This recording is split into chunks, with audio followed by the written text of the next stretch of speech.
Hey everyone, welcome to CLAT point. एक question जो है बहुत सारे क्लैट के एस्पिरेंट जिन्होंने इस साल पेपर दिया है उनके दिमाग में है कि अगर हमारी रैंक अच्छी नहीं आई है तब भी क्या हमें एनएलयू मिल सकते हैं, और अगर मिल सकते हैं तो क्या है प्रोसेस एंड सारी चीजें। तो बिना समय गवाए शुरू करते हैं, समझते हैं इस प्रोसेस को। देखिए, काउंसलिंग की जो प्रोसेस होती है ना, उसमें तो देखो एक पर्टिकुलर रैंक है। जैसे कि अगर आप क्लैट यूजी की बात करो तो मुझे जो लगता है 2200 इतने में खत्म हो जाता है, 2500 मैक्सिमम। और क्लैट पीजी में काउंसलिंग के अंदर 1500 मैक्सिमम है जहां तक आपको कॉलेज मिल सकते हैं। इसके बाद भी बच्चे जो हैं उनको एनएलयूज मिलते हैं पीछे के रैंक में, तो वो जो प्रोसेस है उसको बोला जाता है वेकेंट राउंड। अब ये वेकेंट राउंड की प्रोसेस क्या है, इसको थोड़ा समझने की कोशिश करते हैं। देखिए, आपके सामने मान लो 4 एनएलयू है। मैं एक एग्जांपल से आपको पहले पूरी प्रोसेस समझाऊंगा, थोड़ी कॉम्प्लिकेटेड है बट समझ में आ जाएगी तो आप लोगों के लिए काफी बेनिफिट हो जाएगा। देखो, जैसे ये आपके सामने 4 एनएलयू हैं, एनएलयू 1, एनएलयू 2, एनएलयू 3, एनएलयू 4। अब हमें यहाँ पे ये देखने की जरूरत है कि इस एनएलयू के अंदर मान लो 20 सीट है, हाइपोथेटिकल चल रहा है। इस एनएलयू में 20 है, इस एनएलयू में भी 20 है, और ये वाला एनएलयू में भी 20 सीट है। ठीक है, मान लो काउंसलिंग में सभी लोगों ने इसमें एडमिशन ले लिया था, बट उसके बाद कुछ लोगों ने डिसाइड किया कि यार हमें ये वाला एनएलयू नहीं लेना है, नेक्स्ट ईयर देंगे, हमें अच्छा एनएलयू नहीं मिला है। तो मान लो 20 में से बचे हुए बच्चे 16 जिन्होंने एडमिशन के बाद एडमिशन वापस ले लिया। इसमें बचे 15, इसमें बचे 14 और इसमें मान लो 13।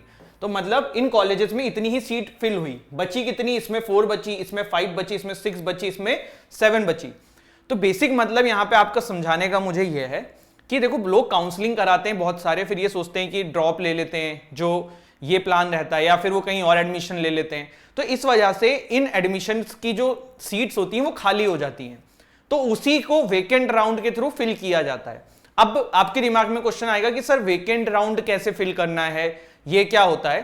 तो देखो, वेकेंट राउंड के लिए ना आपको जो डिफरेंट एनएलयूज है ना, इनकी वेबसाइट चेक करना है। ठीक, अब वेकेंट राउंड में सीट्स कैसे एलोकेट होती है मैं उस पर भी बात करूंगा। पहले इसका समझ लो कि कैसे अप्लाई करना है। वेकेंट राउंड में ये भी होता है कि बहुत बार जैसे किसी की 500 रैंक आई है और उसको टीयर 2 मिलना था, पर टीयर 1 में कहीं सीट्स खाली पड़ी हुई हैं, तो 500 वाला बच्चा भी अगर टीयर 1 अप्लाई कर देगा वेकेंट राउंड में तो हो जाएगा। अब कैसे होगा? मान लो एनएलयू 1 के अंदर 6 सीट खाली थी। ठीक, एक एग्जाम्पल ले रहे हैं आपको समझ में आ जाए।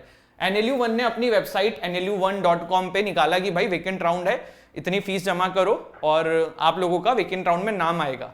एनएलयू 1 ने एक लिस्ट निकाल दी वेकेंट राउंड के बाद जिन जिन लोगों ने एक दिन में अप्लाई किया, जिसमें 30 नाम लिखे हुए थे 1 से लेके 30 रैंक वाइज। ठीक, अभी 30 नाम वो हैं जिन्होंने अप्लाई किया था। बहुत सारे लोगों को वेकेंट राउंड का पता नहीं होता है तो वो अप्लाई भी नहीं करते हैं।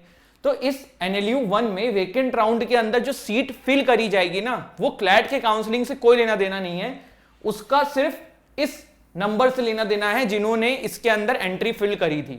अब इस 30 के अंदर मान लो टॉप रैंक 700 थी, तो ये फर्क ही नहीं पड़ता कि एनएलयू का नंबर कौन सा है। अगर इसमें अप्लाई करने वालों में 700 सबसे बेस्ट रैंक है, उसको ये मिल जाएगा। तो इस तरीके से वेकेंट राउंड में सीट्स मिलती है। वेकेंट राउंड में एक चीज और होता है, वो ये होता है कि देखो, जैसे ये 30 लोग हैं तो इसमें से सीट्स तो सिर्फ मान लो 4 ही खाली थी, तो पहले 4 बुलाए, 4 में से 2 ने एडमिशन लिया, 2 की सीट और खाली हो गई। पता पड़ा जो 16 थे उसमें से और 1-2 ने छोड़ दिया तो और सीट खाली हो गई। तो वेकेंट राउंड के भी नंबर्स होते हैं, जैसे कि वेकेंट राउंड 1, 2, 3।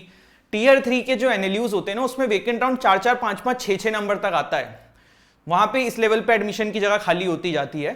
तो आप लोग जो जिनकी भी रैंक 1500, 2000 के ऊपर है, ये जिनको लग रहा है कि हमें अभी एनएलयू नहीं मिलेगा काउंसलिंग में, काउंसलिंग चाहो तो करा लो, पैसा तो रिफंडेबल होता है, बट आपको टीयर 3 एनएलयूज जो है वो वेकेंट राउंड में मिल जाएगा।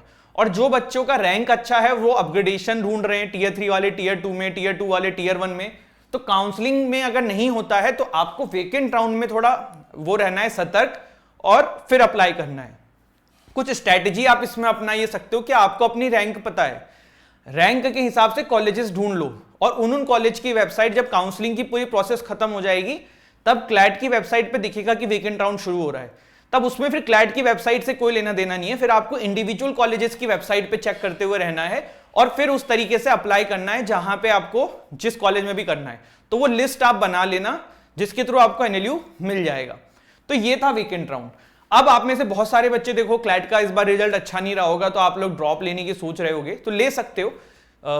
टीयर ये आपका देखो पर्सनल चॉइस हो सकता है कि हमें टीयर 3 लेना है कि नहीं लेना है, या हमें टीयर 2 लेना है कि नहीं लेना है, हम टॉप 3 एनएलयूज टारगेट कर रहे हैं, तो बिल्कुल सोचो। और अगर आप लोग ड्रॉप लेने की सोच रहे हैं तो क्लैट पॉइंट का हमारा कोर्स है फॉर क्लैट यूजी 2025, जिसका नाम है आपका टाइटन बैच।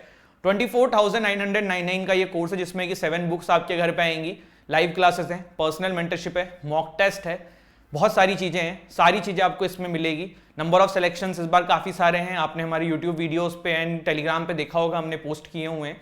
तो ये सारी चीजें हैं, ठीक है। तो I hope you have find this video useful. Don't forget to like share subscribe the channel. जय हिंद।